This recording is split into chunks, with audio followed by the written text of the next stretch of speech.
بسم اللہ الرحمن الرحیم۔ بخاری شریف کی حدیث نمبر 268۔ حضرت انس بن مالک رضی اللہ تعالی عنہ بیان فرماتے ہیں کہ نبی صلی اللہ علیہ وآلہ وسلم دن اور رات کی ایک ساتھ میں اپنی تمام ازواج کو عمل زوجیت سے مشرف فرماتے تھے، اور وہ 11 ازواج مطہرات تھیں۔ قتادہ کہتے ہیں، میں نے حضرت انس سے پوچھا، کیا آپ اس کی طاقت رکھتے تھے؟ تو انہوں نے کہا، ہم یہ باتیں کرتے تھے کہ آپ صلی اللہ علیہ وسلم کو 30 مردوں کی طاقت دی گئی تھی۔ اور سعید نے کہا، حضرت قتادہ کو حضرت انس بن مالک رضی اللہ تعالی عنہ نے اس طرح بھی حدیث بیان کی کہ آپ کی 9 ازواج تھیں۔ خواتین حضرات، اس حدیث پاک کے اندر حضرت انس بن مالک رضی اللہ تعالیٰ عنہ فرماتے ہیں کہ پیارے نبی صلی اللہ علیہ وسلم دن اور رات کی ایک ساتھ میں اپنی تمام ازواج کو عمل زوجیت سے مشرف فرمایا، اور ان کی تعداد 11 تھی۔ شیخ الحدیث علامہ غلام رسول سعیدی صاحب رحمۃ اللہ علیہ لکھتے ہیں کہ نبی صلی اللہ علیہ وسلم پر ازواج مطہرات کے درمیان باریاں مقرر کرنا آپ پر واجب نہیں تھا، اس لیے آپ اس رات کو تمام ازواج مطہرات کے پاس تشریف لے گئے۔ اسی طرح شیخ الحدیث علامہ غلام رسول سعیدی صاحب رحمۃ اللہ علیہ لکھتے ہیں کہ ہو سکتا ہے کہ جس دن آپ صلی اللہ علیہ وسلم تمام ازواج مطہرات کے پاس تشریف لے گئے، اس دن تمام ازواج کی باریاں ختم ہوئی ہوں گی، اور آپ اثر 9 باریاں مقرر کرنے سے پہلے آپ تمام ازواج مطہرات کے پاس تشریف لے گئے۔ اس حدیث پاک کے اندر بیان کیا گیا کہ آپ صلی اللہ علیہ وسلم کی ازواج مطہرات کی تعداد 11 تھی، اور اس حدیث پاک کے آخر کے اندر حضرت قتادہ کہتے ہیں کہ مجھ سے حضرت انس رضی اللہ تعالیٰ عنہ نے یہ حدیث بیان کی کہ آپ کی ازواج کی تعداد 9 تھیں۔ آپ صلی اللہ علیہ وسلم کی 11 ازواج مطہرات کے اوپر سیرت نگاروں کا اتفاق ہے۔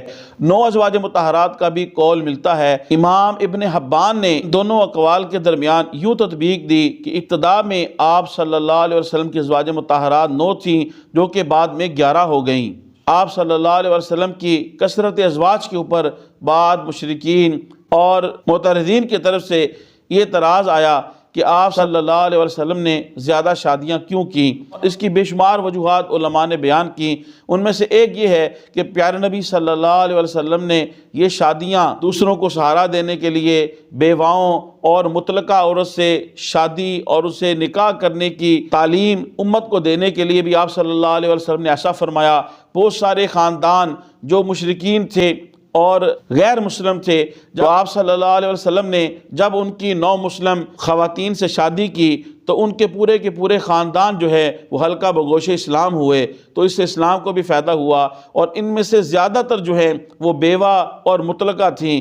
فقط ایک حضرت عائشہ رضی اللہ تعالیٰ عنہا تھیں جو کنواری تھیں۔ ان سے بھی بعد میں شادی کی۔ پہلے حضور صلی اللہ علیہ وسلم نے عین شباب کے موقع پہ، عین جوانی کے موقع پر آپ صلی اللہ علیہ وسلم نے حضرت خدیجہ الکبریٰ رضی اللہ تعالیٰ عنہا سے آپ نے نکاح فرمایا، جن کی عمر مبارک اس وقت 40 برس تھی، اور اس سے پہلے آپ 2 شادیاں بھی کر چکی تھیں، اور آپ کی اولاد بھی تھی ان سے۔ تو آپ صلی اللہ علیہ وسلم پر اعتراض کرنے والوں کو سیرت کا اچھے طریقے سے مطالعہ کرنا چاہیے کہ آقا کریم رحمت کونین صلی اللہ علیہ وسلم نے یہ شادیاں نعوذ باللہ محض ہوائے نفس کی وجہ سے نہیں کی، بلکہ اس کے اندر بے شمار حکمتیں تھیں۔ اسی طرح اس حدیث پاک کے اندر کہا گیا کہ آپ دن اور رات کے ایک ساتھ میں اپنی تمام ازواج کے پاس تشریف لے گئے، اور اس حدیث پاک کے اندر کہا گیا کہ آپ صلی اللہ علیہ وسلم کو 30 مردوں کی طاقت عطا کی گئی تھی۔